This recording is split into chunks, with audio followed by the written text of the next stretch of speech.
In the matter of the people of the state of California versus Orenthal James Simpson, case number BA096. And so, my fellow Americans, ask not what your country can do for you. Ask what you can Recording do is in for your progress. country. Hi, Taylor. Hi, Fars. Happy whatever day this is. Whatever. Whatever. Who cares? You know what? Who We're easy cares? breezy. We're chill people. We're really cool. Yeah. Cool. Welcome to Doomed to Fail. I am Taylor, joined by Fars. We're the podcast that brings you history's most notorious disasters and epic failures. Twice a week, every week. And today it's my turn. And I think we're on fairy tales. We are. This is my fairy tale one that I've been wanting to read this book, and I have it here on my phone. I'll tell you about it in a second. I'm gonna make you guess. Hold, please. Let me just. I mean, there's like one other person, you know. So, um, one thing that I always talk about is how there's no mythical past. Like, like Putin thinks there's like a mythical Russia that was like perfect, you know, and is trying to get back to that. Right. But trying to get back to a past that was perfect, you know? Right. And like that is not a thing. The past was never perfect. The future is not going to be perfect. Like that will never happen. But people will continue to try to do that by like looking into the past and like trying to figure out like what people were like and what they were thinking. And there's different ways that we can try to talk about that. Like what stories were they telling? What was their language like? How did they express themselves with language? Things like that. So, Hey, real quick, Taylor, on that note, can I interject for a second? yeah. So I was listening to this episode of Search Engine, and they always cover really fun, interesting topics. And the one they did this week was about democracy and the birth of democracy in Athens. And they're like, the guy who was like the one talking about it was like, hey, like, well, this version we have in our minds of like the Athenian democracy, it wasn't like that. Like it was, No, like, if we yeah. had that now, we would like be shocked.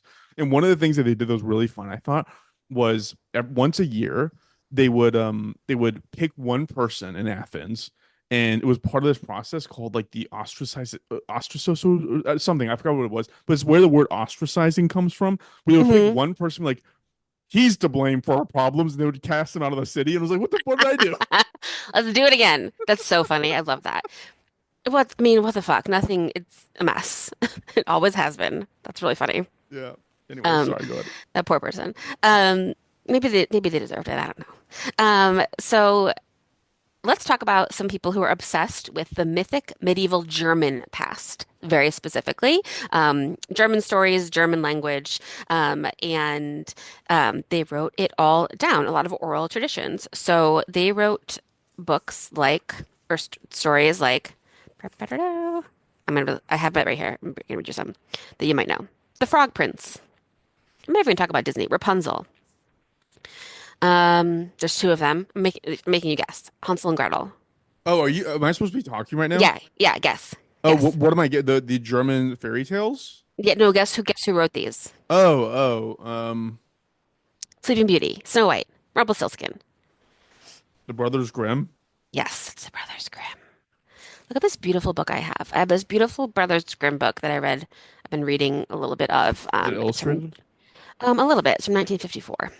It's gorgeous. I got probably in the library. Yeah, let's talk about the Brothers Grimm.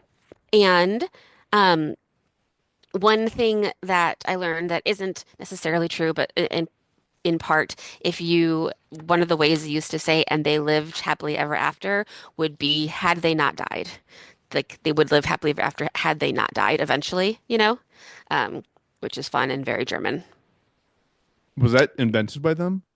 No. So here, let me tell you what happened.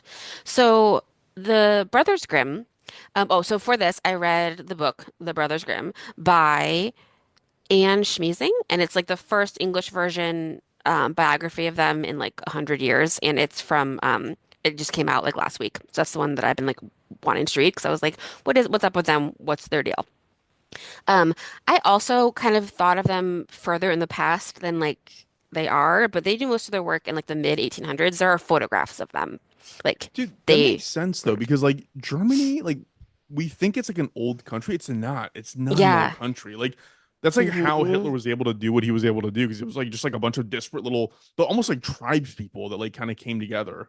Absolutely. And the Brothers Grimm are going to tie into that idea of like a perfect German past and a perfect German, like we deserve this because the German people have this thing. Um, exactly right. So the Grimm are named Jakob and Wilhelm.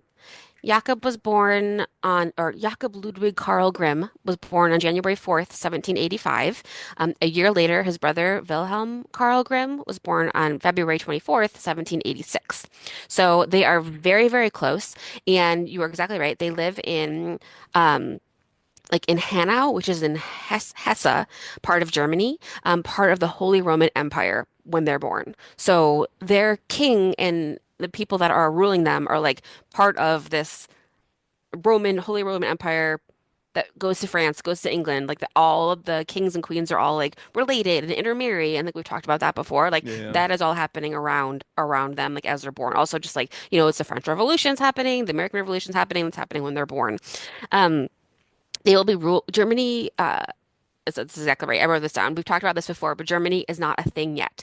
It will be ruled by kings until unification in 1871, and that's when it will become like one Germany out of like 200 tribes of people, like you said. They live in Hesse, which produced the Hessians. Remember, the Hessians came to the United States to fight with the British. Do you remember that? They hired them. Vaguely. So the British hired the Hessians and they were mean as shit and they would come and they would just like fight and they didn't give a shit. They're just like mercenary hired That's guys. kind of how like I don't know what it is, and like it's probably partially my ignorance, but there's something about like the Germanic people in this way that you're describing it that's just so metal. They Yeah, just sound like the most brutal, vicious, like just I know. I kind of like I think it in Dan Carlin sometimes he'll talk about like being in Rome and then all of a sudden like the Germanic tribes come down and they're like a foot taller than everyone and they all have like red and blonde hair and they're just like like yeah, coming to kill you. it's Yeah, pretty and that's metal. it's pretty metal, and that's who these people are. So the Hessians, Hesse is a very rough land. It's a lot of forests. It's not a lot of place to grow food, so they're like rougher, poorer people than the rest of like the eventual unified Germany. Um, Also, the Brothers Grimm are very anti-Semitic in their stories, in their Do lives. we That's even just have to the way it say that? was. I just wanted to say it. I'm not going to talk about it a ton, but like that exists in their thing, which we could have assumed you didn't have to say, but I decided to say it anyway. So there were two out of nine children. Six of those children survived to adulthood. They have one brother who's kind of a dope, who's always kind of they have to like always take care of. He like can't get a job. And then they have another brother who's actually a pretty successful painter, and a sister that they love. So, but they're the two obviously most successful kids in their family. They were pretty well off until their father passed away. So when their father passed away, the boys were young, and they're like pretty much exactly the same age, they're just a year apart. And their grandparents and aunt were able to give them some money to pay for them to go to school. Um, and pretty early on, Jakob is going to be the patriarch. He's the oldest boy, and he has to take care of everyone when he's like a teen after his parents die. Um, they It cannot be understated how much time they spend together. They spend all of their lives together. They sleep in the same bed when they're kids. When they go to college, they sleep in the same room, two beds, two desks. Later, they share the same house. Like they will almost always live together. They're different in personalities, but like they need each other. They like need to live together. They're like the Menendez Um, brothers. they're like the Mann brothers. Later, they'll take jobs where they'll be like, the salary is like this much a year. It's for both of you. You figure out how to divide it up. You know, like they're hired together at It's places. kind of cute, actually. Yeah, like they're just like besties. Like one of them, I'll tell you, will get married, and then the other one just lives with them, and they all like have a great time. They just like love it. It's So, fun. yeah. They went to university in Marburg, Germany.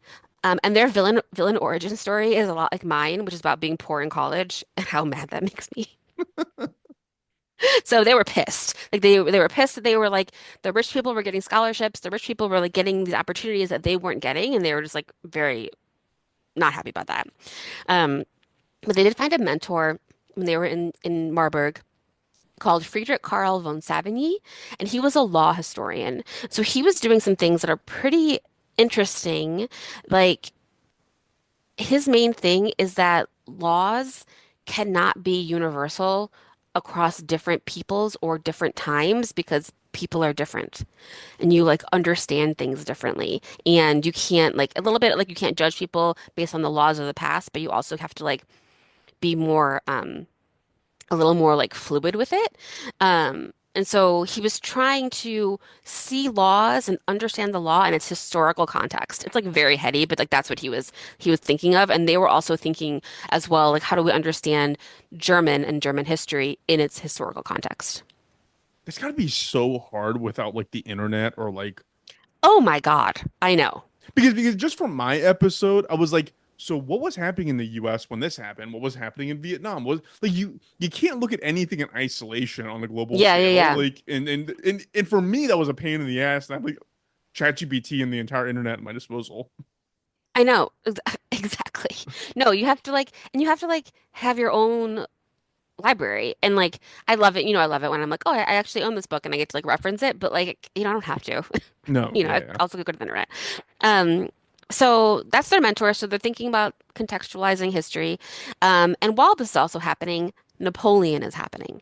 So it's Holy Roman Empire being torn apart by the Napoleonic Wars. People are poor, they are hungry, they are starving, all of the things. Um, people will say that the Grimm brothers are part of the post-Napoleonic German awakening. So after that, being like we need to be unified now, like we need to be our own country. So it, people were like, we are about to lose potentially our national identity and our history. And the way that they were thinking about Germans, like I said, there were like 200 principalities that eventually became what Germany was in the 1870s. Um, but they're looking at German history in two ways. In their stories, obviously, that's what we know them for, and also in their language. So in the German language, when they say the German people, the folk, all the things that you're going to hear Nazis say, um, they don't mean a person who has a certain biological whatever. They mean the people who speak German and have always spoken German, even though German's always been like a little bit different, obviously their dialects. So So that's what wait, they mean by is the that real? So folk. like they all these different groups of people, these like tribal people, they literally all had the same language. It was very similar. So like I don't know if you ever heard like there's like High German, Middle German, and Low German. So there's like different ways like people would like you would like write more formally in like High German. You would maybe speak more to people in like Middle German. So it's like different things. Um, what song is it? In Hungry Like the Wolf, they say higher like German. Do you know? Oh yeah. You know? Um, so there's like that's like the Hochdeutsch that we speak in a certain area, so you can like kind of understand each other, but like the yes, I think the answer is yes. Like they all spoke some form of what German is, and that's also where the Grimm brothers are going to spend a lot of their time is figuring out like where the words came from and um, how like you can interpret people's stories based on like the version of the German they were using. Linguistics is hard. It's really hard. I was reading a little bit about it. I was like, Jesus Christ, I don't know any, this is very, very Dude, that's complicated. what's fascinating. It's like the second you start peeling a layer of like any topic in the world, Yeah, you realize you could dedicate 14 lifetimes to that thing and never understand it a completely. thousand percent. Yeah, totally. I could write like, I'm trying to do this in a week, like so that Give you me a could, break, people. so give me a break. Um, So after university, Jakob went to Paris for a job, but that was the only time they were ever apart. But his family was so poor back in Hesse, and he went back and stayed with them again. But they have to have a job, and so Jakob gets a job as a librarian with the King of Westphalia. So the King of Westphalia in this time, guess who it is? I want to say something Volkswagen because of the Westphalia brand, but That's funny. No, it's Napoleon's brother, Jerome. his Because name's of not course it Jerome. is. It's Jerome. Jerome. But yeah, right? That's Jerome. that's funny. Um, Jerome Napoleon. no, Jerome Bonaparte. I'm such an idiot. You're fine. Um, so obviously, because like you remember, Napoleon gave all of his siblings things. And actually, our friend Nadine suggested that I talk about Napoleon's sister more. And I bought a book that I need to read about her. But yeah, so Napoleon's brother, not qualified to be king of anything, is king of Westphalia, and he has a library, and Jakob is his librarian. So there's not a lot to do. Like they're not like reading books all the time. So he gets to spend time hunting for stories, so they don't get lost to history. So it's he doesn't. They don't necessarily find these stories like folklore is a new word to entertain. They find them to understand, like the people in the past. Does that kind of make sense? Sort of. So they don't want these things to be lost to history. So they're not like, oh, we're going to make children really happy with these fairy tales. They're like, these myths define who we are as a people. We should write them down because this is the people are going to forget them. You know? Okay. Yeah. That makes sense. Does that make sense? It So, kind of reminds me. You know what's funny is I what listen to this 199% Invisible. My entire dialogue now is just other podcasts. But you know, it's the worst. You got to yeah, get someone to talk about us.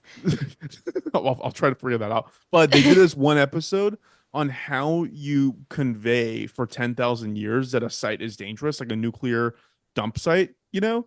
Hmm. And they were like, the only things that like have persisted over time are fairy tales Hmm. and folk songs. Yeah. And so they like anyways, I forgot how it ended, but like that was basically the conclusion they read was like a sign can change, language changes, like all like our understanding of skull and crossbone has changed over time, so you can't have Uh-huh. that persist forever. But like a fairy tale and like a song, like that lasts forever.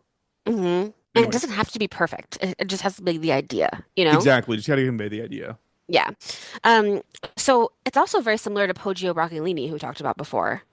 In the Renaissance, finding the all of the like Roman work and all of the ancient Greek work, and he went out to find them physically. Remember, he would go to like Yeah. monasteries and find them. But the Grimm brothers, they weren't. These stories were not written down. They were in people's brains. So they would Right. hear them and then write them down. Um, it's going to be the beginning of a term called Heidelberg Romanticism. So they're like, trying to, again, also romanticize the past, but then like get this stuff written down on paper. One of the things that they found is, and they published is the Nibelungenlied, Nibelungenlied, which is like an epic poem, in German. It begins with, in English, this is what it begins with. In ancient tales, many marvels are told us of renowned heroes worthy of praise, of great hardship, of joys, festivities, of weeping and lamenting, of bold warriors' battles. Now you may hear such marvels told. So it's like the German Ulysses Iliad kind of story Cool. that they were able to like write down and like do and make that popular again. Um, it's a mistake to say it's just old women they got stories from. They got stories from a lot of people, and a lot of them were women, but a lot of them were younger, like aristocratic women who had like been told these stories by their mothers and grandmothers, throughout generations. Um, and when the Grimm brothers wrote them down, something that is interesting is that these were oral traditions, and so you can obviously when you're telling a story, I'm using my hands, use your hands, use your face, you, like, do all these things. Like the other day on Halloween at school, their teacher jump scared the kids, telling them a scary story, and like Florence cried. Hilarious. So like that like an oral tradition of a story is very descriptive because of the storyteller, but when it's written down, it's not as descriptive. So when you say things like, "Oh, like, she had like really big bright eyes," you have to like make it more descriptive in the words. So they did change the stories a lot for like the audience and to make it more descriptive, but the general idea is still there, Makes you sense. know? And like I said, they really were doing this as a scholarly pursuit. So what wasn't necessarily like for children, but children like wanted it. So they changed some things. They were told like you should change this. I don't know if my version has this, but they also at one point did a little bit of a preface that's like this isn't necessarily for kids, use your own judgment, which I think still stands. Like if you are a parent, like, use your own judgment. Well, they're darker. I remember them. They're generally like Yeah. darker stories. Yeah, they're like a little bit darker, and they made them a little bit less dark. There's some things that are a little bit more adult oriented, like Rapunzel changed a couple times. Like initially, the Rapunzel, you know. Yeah. So Rapunzel initially, like the very first version of the story, the woman, the witch or whatever who had her in the tower noticed that Rapunzel's clothes were getting tight because she was pregnant. And that's how she knew that the guy was coming up there. And then in the version of the book that I have, from the 1950s, Rapunzel gets kicked out of the tower. The prince falls out of the tower. His eyes get poked out. He crawls through the woods trying to find like berries and stuff. And eventually she finds him. She cries. Her tears bring his eyesight back, which happens in the Disney movie. Her tears bring him back to life. Um, but when he has eyesight back and sees her again, she has twins. Like she has babies. She's been taken care of. So like that stuff is like alluded to differently in different ways, you know? I mean, even the concept of Rapunzel is kind of scary. Like when you're a kid, you're like, Yeah. wait, someone can keep me trapped somewhere for the rest of my life. Like, Yeah. yeah, it's called solitary confinement. It happens everywhere. Like, Watch yourself. Um, so they did that. Um, there's also like a lot of work, like you just said, like this could be your job is talking about this forever, but like some um psychologists have tried to like put what they were doing into different like into Jungian psychology, into Freudian psychology. Some people say it's because like, oh, they hated women, so everything had to be manly and chivalrous. Like they or like why is a again like why is a stepmother always bad? Like those are questions that are like good to ask, but they didn't originate those ideas, you know? They're like taking them from other people. right. So I don't know. I'm not going to armchair analyze the Grimm brothers. We don't have time for that. Um, so, but one thing that we should talk about is that so the way that the Nazis took these stories and made it a thing was like, this is our mythical past. Look how brave we were. Look how brave the German people can be. And then by German people, obviously, like the Grimm brothers meant people who speak German, and then they meant people who are ethnically German. Um, but during the Nazi regime, every house had to have a copy of it, of the fairy tale book, like the main book that they wrote. So they were like a collection. And then even after World War II, Allied occupied Germany banned the Book of Fairy Tales for a while Why? because it had been like used as like a way to like a propaganda tool to get people to be like, yeah, you're totally right. Like look at this mythical past when we were badass as shit. Let's go back to that, you know, obviously in a terrible way. That's that's all real. All of it. It's kind of weird.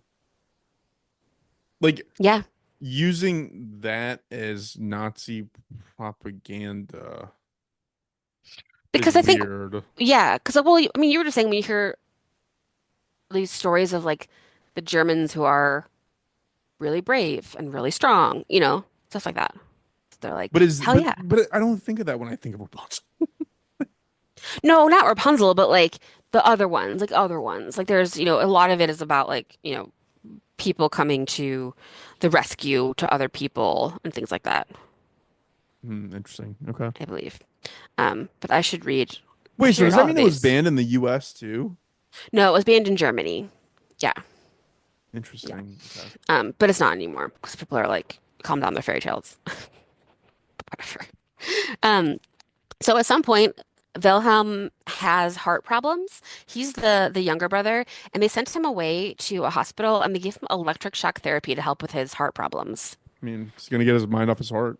Yeah, which I don't know, feels like not good for your heart. But then he did end up going back and they were together again. So it was just one time when they were apart.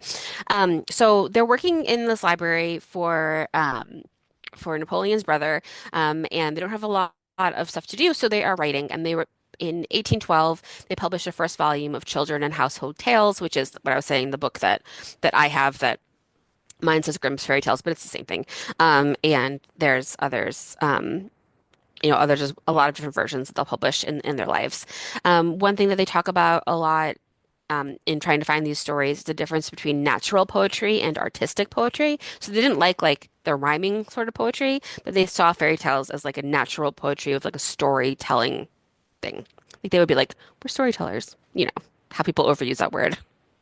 You know what's funny? As you're talking, I'm thinking like, was Dr. Seuss deeper than I thought it was? Was that like Yes. something about like I mean, the history as Lorax is well. about, yeah, the Lorax is about cutting down the forests. Like it's all about like environmental policy and stuff. Yeah. Yeah. Man, so many layers to this onion. Yeah, nothing is face value, I feel like, you know.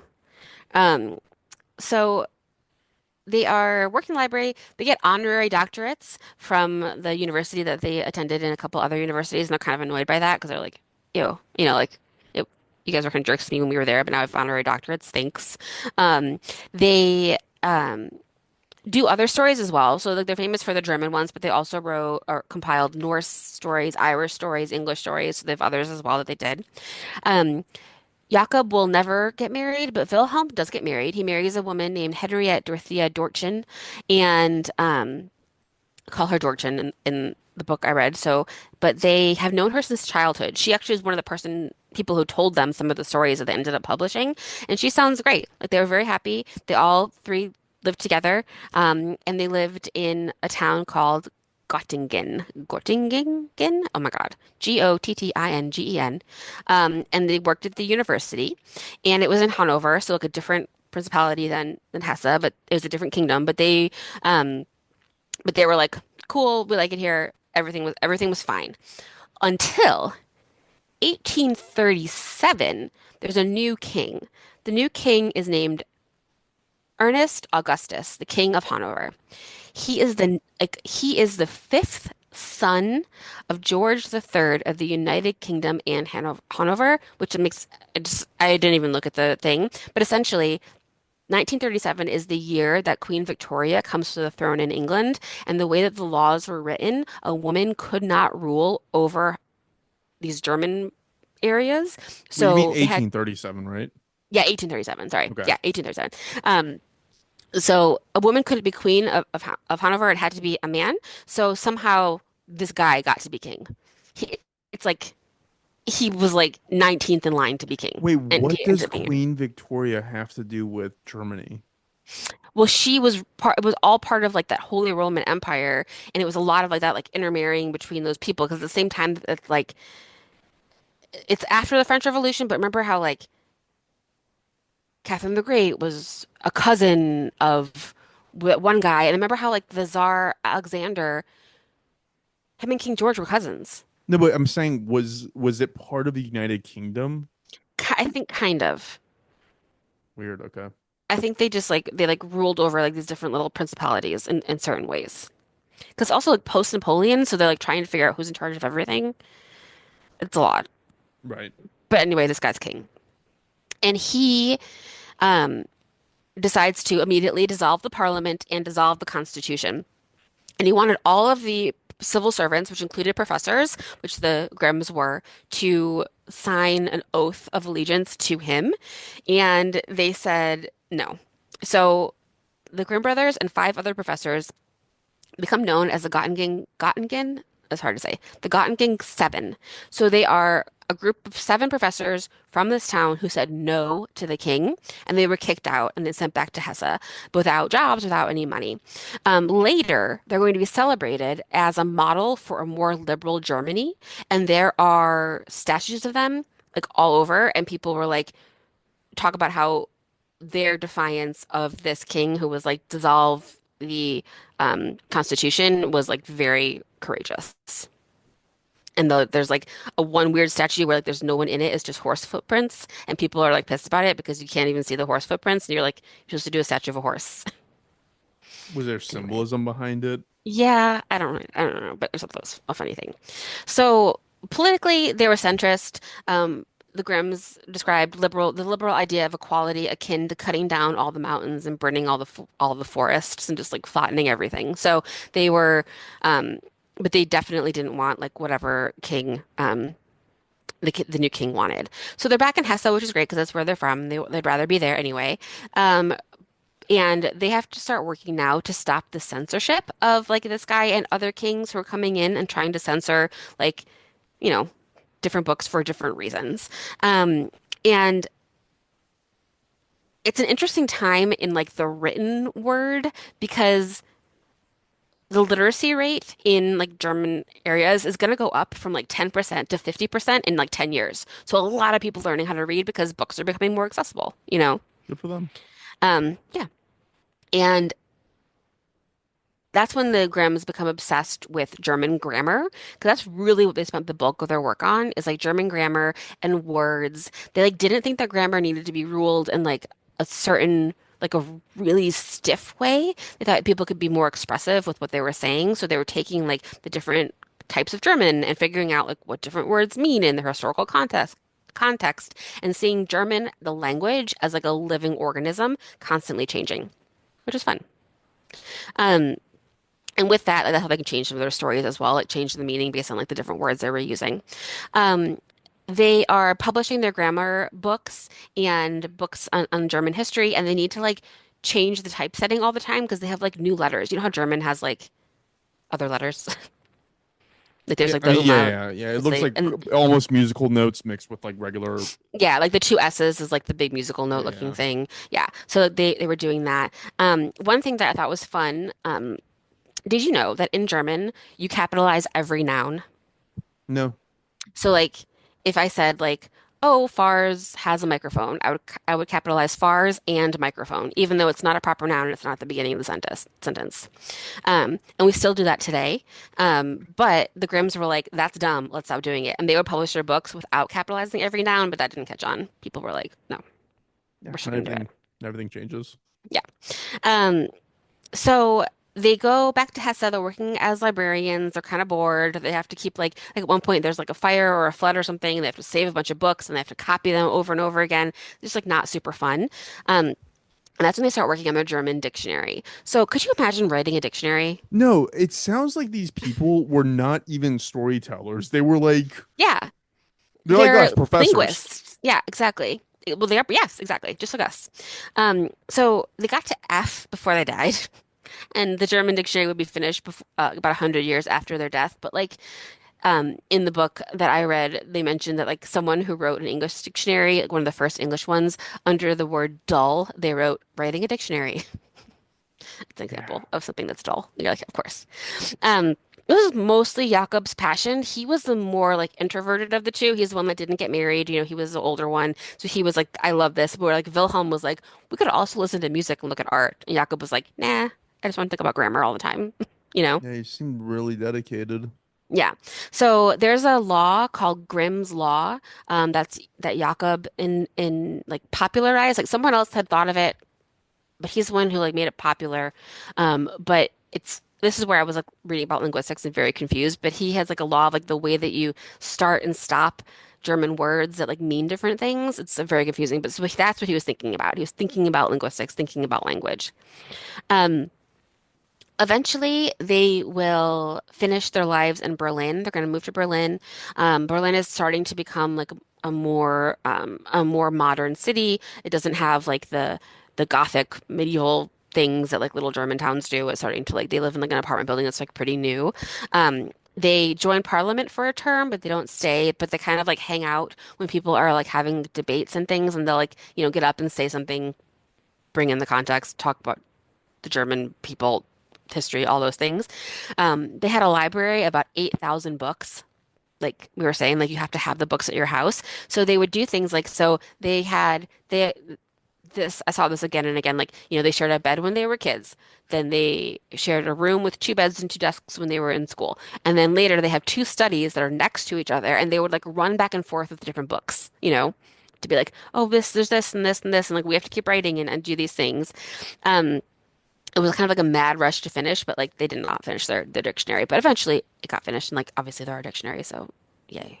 Um, Wilhelm, the younger one, died in Berlin of infection at the age of 73 on December 16th, 1859. He was the younger one. Um, he was the one who was married and had the four kids. The older one, Jakob, died a couple years later in 1863 on September 20th. It says he died from disease. Like, who knows what that means? He was 78, so, you know, he died. Um, And he was like the much more studious of the two. Of their 8,000 book library, a lot of it was donated. So a lot of it is in different universities in Germany, along with a lot of their papers. And there are, several like Grimm museums around Germany as well, that do different levels of like warning parents it could get scary, you know? And like there's one where people go to and they're disappointed because it's all about linguistics, which is fair because that's hard. I mean, good for them for like caring enough to Yeah, do all that. I know. And it always makes me so nervous. Like, I think it was George Washington who would like have someone be with him all the time and just copy all of his papers and like try to get them to safety, you know? Because like we only know what survives, Yeah. so that like that idea of being like, oh, we have to, write, we have these books, we write things down, but like there's only seven of them or like whatever, it's gonna, as things like progress and now, there's obviously a ton of information and easy to get and copy, but then it was hard, you know. I will Anyway, say that's these it. towns in Germany are the most charming. I know. It's like, God, they're so cute. So cute. Germany is so cute. We went to, not in Germany, but we went in Austria. We went to the town from The Sound of Music where they got married in The Sound of Music, and it's just like, oh my God, you're like in the Alps. There's like a lake. There's always like beautiful little houses, and it's like a fairy tale, and that's why, you know. Yeah. Um, very, very, yeah, it's really interesting. Made me think about a lot of things. Like I mean, yeah, because it's so simplistic to look at like Little Red Riding Hood. It's like, oh, it's Yeah, just like a story you tell your kids, and it's like then you like, oh, there's like a whole backstory behind it, and it kind of dovetails with like everything else that was going on in world history as well. yeah, totally. Also, harkening back to our conversation or what I brought up last week was how I got into and watched and finished the Three Body Problem. Oh yeah, how was it? So it's pretty good. But the reason all the bad things happened was because of Little Red Riding Hood. Oh really? Because spoiler alert, the guy tells aliens about Little Red Riding Hood, and they have no concept of like lying to each other or like telling a Oh fib. fun. And then they realize Hmm. that they can't trust humanity and they have to destroy us. And I was like, oh my God, this all happened because of you, Brothers Grimm. Fair. That's fun. Yeah, because storytelling is also lying a little bit. Yeah. Because you're just making shit up. But then, like, why are you making up, I'm sorry, a certain thing at a certain time? You're doing that because of everything happening around you. You know? Yeah. That's cool. Fun. Well, thanks for sharing that. Is this the end of the series or are we doing Well, more fairy tale stuff? I might do more later. Might take a break. I'm gonna try to find something weird to do next week. Like Okay. weirder. And then maybe come back to it. I like it. Do something weird. Yeah. Yeah. Yeah. Read some stories. They're they're quite fun. Very cool. And I'm assuming based off of the conversation earlier, we have no listener mail. We indeed we have no listener mail. Shame. Um, I do want to say thank you to our friend Kiara who reached out to make sure that I was okay when I Thank you, left Kira. social media in a huff. So If thanks, you hon. do have anything to say, please write to us at doomnafilpod@gmail.com and or hit us up on the socials. Yeah, Ginger Felt Bad. We're on YouTube. We're on um all sorts of places. We're all over. We're everywhere. Tell your friends. Tell your friends. Tell your friends, tell your Oh, I family. do. I do. I'm looking at my email now. Like not like any more of an email in the last 10 seconds, but the Learned League starts up again next week. And because it took a break, I don't know, it has like breaks. And I'm in a league higher than I should be because of like a number reason. And I just like laughed really hard because I'm like, they're probably like, we really want to kick you out, but we don't kick people out for being dumb. So now you're in this league that's like gonna be even harder. So you're gonna even be further to the end. And great. Like you're stupid. So I'm so excited to do it again. Starts on Tuesday. Somebody always has to be on both sides of the bell curve. Yeah, yeah. They need they need me to bring everybody down. Yes. Sweet. Well, if that's it, we can go ahead and cut off. Anything else you want to say, Taylor? No, thank you first. Sweet. We'll go ahead and cut it out.